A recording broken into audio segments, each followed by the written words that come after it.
of two vehicles as they drove through several residential side streets between Forest the vehicles were believed to be a dark-colored Dodge Dart and a dark-colored Ford Explorer.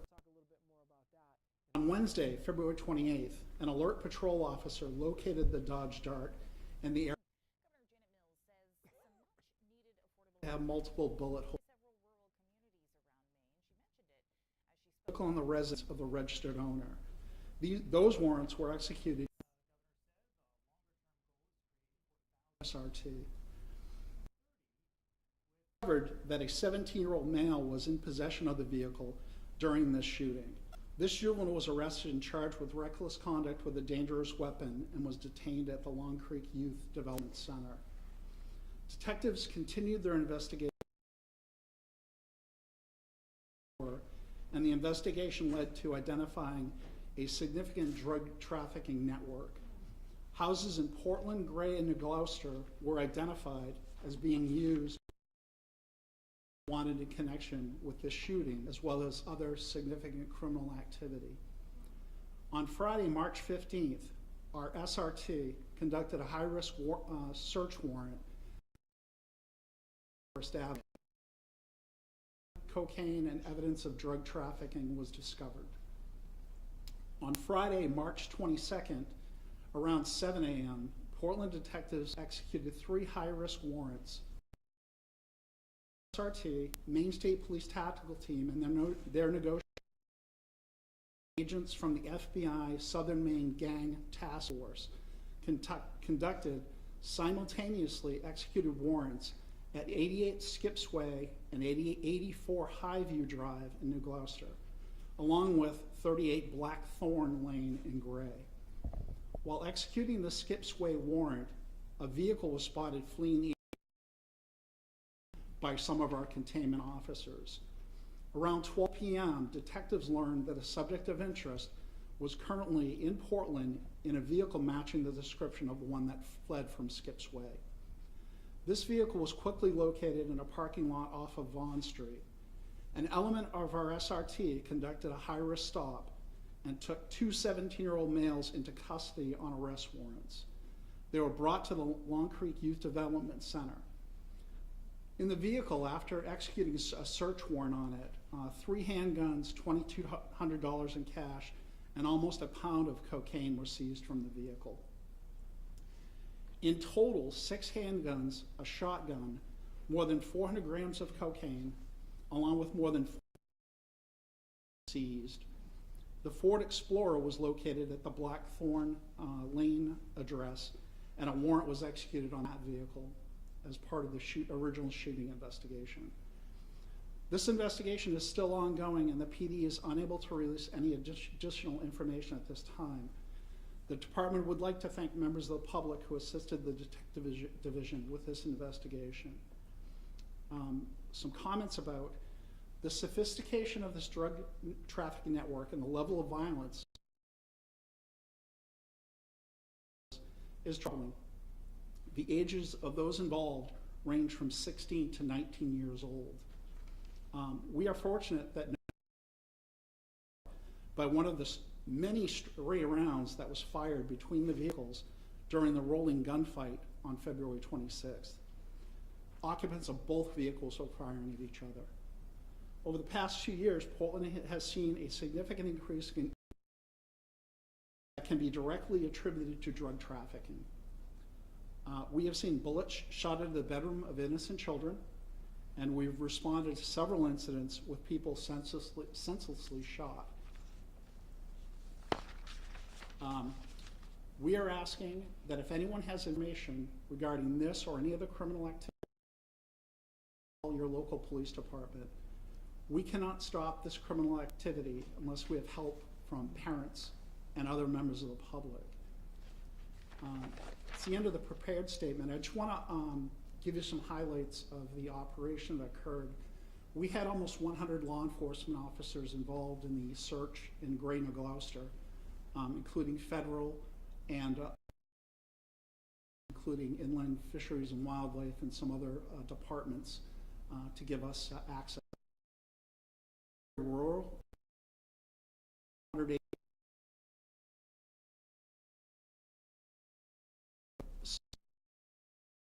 abutted property lines and through the woods, several hundred yards, even maybe a quarter of a mile between them. So we had a large geographic area that we had to protect.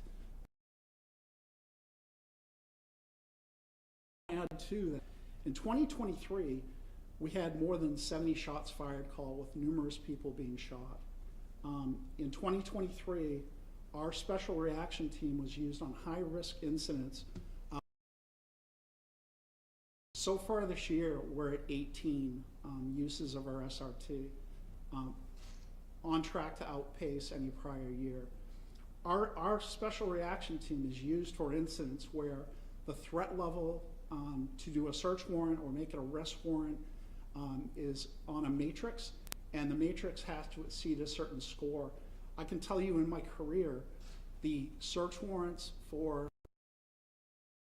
properties were the highest I've seen, and probably some of the highest that our current members of our SRT have been involved in. Extremely dangerous situation, and we're talking about teenagers that are committing these crimes, and it's incredibly troubling. Something else that's incredibly troubling is that this rolling shootout occurred between Stevens Avenue, Forest Avenue, highly dense, populated residential area. And if you're on Stevens Avenue at the intersection where these streets cross, there's a middle school, elementary school, and high school that are all within gunshot of this incident. And 3 p.m. is prime time, with probably hundreds of children walking through these neighborhoods to go home or waiting for a bus or something like that. This was an incredibly dangerous situation.